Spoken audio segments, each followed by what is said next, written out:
Hello, everyone. My name is Christian Eschbach, and welcome to another one of my album reviews. Hey, everyone. All right, we're doing album review 499. We know 500 is obviously going to be a big one, but for 499, I wanted to do something bigger and a little special as well. So, we're going to do Iron Maiden Live After Death. This is the 2 CD version, and I will get into that. But we're also going to cover the Running Free Run to the Hills single as well, which you can even see I still even have my out of print sticker on there. That's how long I've had this. This is going back to when they did the special, the first 10 years singles collection. Okay.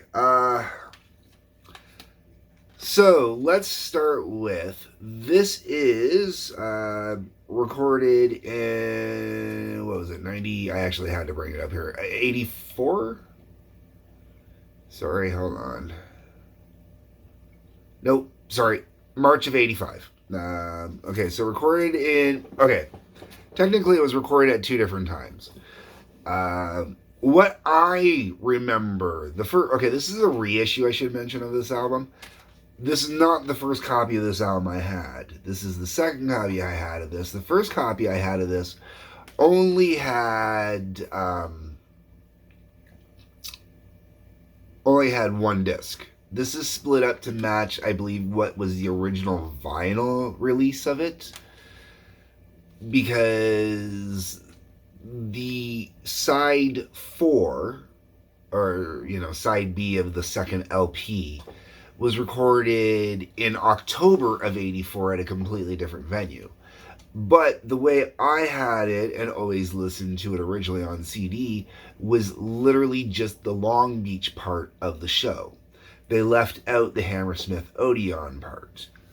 And we'll get into that as we go here. So the Long Beach show is disc 1. And what we get with that is we get the an intro, which is Churchill's speech, which goes in Aces High. I've seen them start the show that way myself. It's a great way to start the show. Really gets the crowd revved up and roaring. Straight from there, we go into 2 Minutes to Midnight, which weirdly I'm not a huge fan of. I'm one of the few people I know that is not a big fan of 2 Minutes to Midnight. Don't have a good reason for it, just not what I'm into. Then we get The Trooper, which I love. Revelations, which I'm indifferent to. Flight of Icarus, which I absolutely love. Between The Trooper and Flight of Icarus, you just hit 2 out of my 3 favorite Iron Maiden songs right there. Then you got Rime of the Ancient Mariner. Now, I understand why so many people love this one, but for me, Rime of the Ancient Mariner is one of those songs that, the way a lot of people talk about the Senjutsu album, a lot of songs being long, overblown, way overstretched, etc., etc., that's kind of how I feel about Rime of the Ancient Mariner, especially here on the live album. Really kind of slows it down for me. Now, if you're watching it live, that's different than just listening to it. Watching it, you get the whole band doing the show, the presentation, stuff like that. That's a totally different story. But when you're just listening to it, it's okay, but, it is what it is. Then you got Power Slave, Number of the Beast, Hallowed Be Thy Name, Iron Maiden, which is number 3 on my top 3 list, Run to the Hills, and Running Free. And Running Free is also up there on that big list of songs that I absolutely love. To be fair, Iron Maiden and Running Free are pretty much interchangeable with me over which one's my favorite. Running Free, I just love the drums on it. Iron Maiden, I love that dual guitar part. And realistically, most of my love for Iron Maiden, like the song Iron Maiden, comes from watching them do it live, man. When you watch them do it live and they just do the, and then the second guitar doing the harmony, just an Eddie up on the stage, oh my god, it's just awesome, man. And they capture the full energy of Iron Maiden. Like, I mean, I've seen Iron Maiden live. My biggest complaint about this is because of when this live album came out, the track listing on it doesn't do a whole lot for me. Um, I'm not a big fan of the Power Slave album, so that doesn't help. Um, and there's other songs that obviously came out later that, who doesn't want to hear live, right? Now, when it gets to now, that's how I've always known this album, So that set list that I just gave off is how I always knew this album, which is what led to me buying this single originally, and that's because with the single, obviously you get "Running Free," which is the live version, and you get "Run to the Hills," which is the live version. And with it being the single, they also trim the song down a little bit for "Running Free" because they do get the big extended thing going on that one sometimes. But what you also got with this is you got "Sanctuary," "Murders in the Rue Morgue," "Phantom of the Opera," "Lost for Words," Big Aura. Not sure how to say that all properly, so I'm hoping I did that half-ass decent without butchering it. And those are all live from this set as well, which is really cool. And then you also got Listen with Nico Part 7. I love Listen with Nico. Nico is so funny to listen to on these Listen with Nicos. Oh my god, it is great. I love it. Listening to him talking about, the different things related to these albums, stuff like that. The singles themselves. It's just Nico's take on everything. Nico is just such a great personality. Now, when the reissue came out, and they reissued it as a 2 CD set, doing the smart thing, leaving the Longview, or Longview, right? Is Longview, what am I thinking here? Oh my god. Long Beach, sorry. Oh my god. Long day. Okay, Long Beach. So leaving the Long Beach show on one disc and then putting the Hammersmith Odeon show on the other disc is great because the songs from the Hammersmith show, they don't. It feels like they're just tacked on. So if I was listening to it as a vinyl, the fourth side would really feel kind of weird. It would feel really kind of just tacked on, thrown in there because none of these songs are even close to encores or closers except for maybe one of them, okay?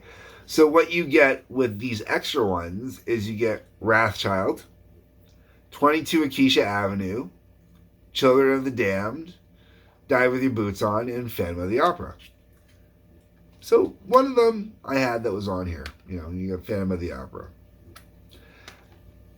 Now the thing is, when they did a reissue in 95. Apparently, they did include Loose for Words, Big Aura, Sanctuary, and Murders in the Rue Morgue on here. And they should have.